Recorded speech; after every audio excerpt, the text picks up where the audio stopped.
Di video kali ini, saya akan membahas seni rupa timur di wilayah Tiongkok. Bangsa Tiongkok adalah bangsa besar. Jumlah penduduknya besar, wilayahnya besar. Mereka juga memiliki kebudayaan besar atau agung. Seni rupa dan arsitekturnya terkenal bermutu tinggi. Karya seni peninggalan kuno hingga sekarang menjadi koleksi para pecinta seni. Dihargai sangat tinggi. Patung, relief, lukisan, keramik, kaligrafi, hingga karya arsitekturnya unik, memiliki ciri khas bangsa Tiongkok. Karya mereka sangat berbeda dibandingkan dengan karya bangsa lain. Kebudayaan Tiongkok kuno secara umum dipengaruhi oleh ajaran Konfusius, Buddha, dan Islam. Namun, kebudayaannya berdasarkan ajaran Konfusius paling dominan. Tempat peribadatan dihiasi dengan patung dewa-dewi mereka. Demikian halnya dengan bangunan sekuler seperti rumah tinggal dan bangunan umum. Terdapat patung dan kaligrafi menghiasi ruangan. Selama masa berabad-abad penguasa jatuh bangun, kaisar dan dinasti silih berganti, karya seni terus diproduksi oleh para seniman maestro yang mengabdi pada raja. Seniman yang berkarya tidak untuk kepentingan raja, berkarya untuk memenuhi kebutuhan masyarakatnya. Setiap dinasti menghasilkan gaya dan corak karya seni yang berbeda dengan dinasti lainnya. Demikian juga dengan gaya corak yang diciptakan oleh seniman yang berkarya di luar kerajaan.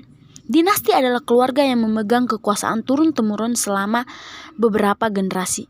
Ada beberapa dinasti di Tiongkok yang berkuasa selama ribuan tahun. Setiap keluarga secara turun-temurun berkuasa hingga ratusan tahun. Dinasti yang paling tua adalah dinasti Shang yang berkuasa sekitar 500 tahun.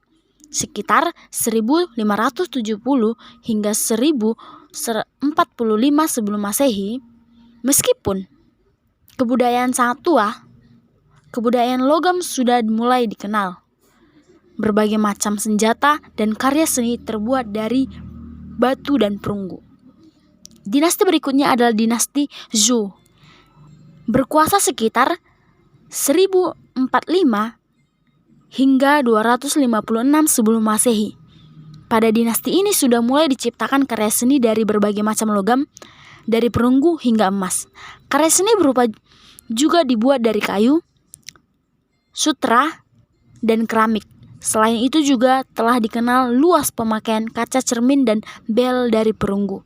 Dinasti berkuasa berikutnya adalah dinasti Han, Qin, dan 6 dinasti lain yang berkuasa sekitar 221 sebelum Masehi hingga 589 sesudah Masehi. Periode paling penting sejarah Tiongkok kuno pada zaman ini diciptakan karya seni patung prajurit dengan kuda yang jumlahnya lebih dari 6.000 buah. Karya tersebut masih bisa disaksikan hingga sekarang. Keramik bermutu tinggi berupa mangkuk, piring, dan berbagai peralatan rumah tangga lainnya ditemukan pada zaman dinasti ini. Selain itu, terdapat karya seni rupa patung-patung Buddha dan lukisan-lukisan dengan berbagai macam tema. Dinasti Tang yang berlangsung tahun 618 hingga 907 merupakan abad keemasan bangsa Tiongkok. Pemerintahan yang kuat dan kemakmuran ekonomi membawa banyak kesejahteraan. Karya seni maju pesat termasuk lukisan, keramik, karya logam, musik, dan sastra. Lukisan piktorial dan lukisan dekoratif juga berkembang pesat. Dinasti Song berlangsung tahun 960 hingga 1279. Pada era ini didirikan berbagai sekolah seni. Banyak seniman dibiayai oleh kerajaan. Lukisan burung dan bunga banyak diciptakan untuk memenuhi selera keindahan para bangsawan. Selain itu, lukisan panorama juga banyak diciptakan. Lukisan bertema pepohonan dan pegunungan atau perbukitan tampak dari jauh. 3 dinasti yang berkuasa berikutnya adalah dinasti Yuan berlangsung tahun 1279 hingga 1368. Dinasti Ming berlangsung tahun 1368 hingga 1644.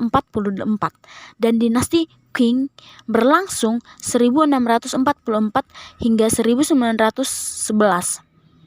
Pada zaman dinasti Ming, tembok raksasa Tiongkok dibangun. Pada era ketiga dinasti ini, seni rupa semakin berkembang pesat. Lukisan, patung, relief, kaligrafi, dan keramik berkualitas tinggi.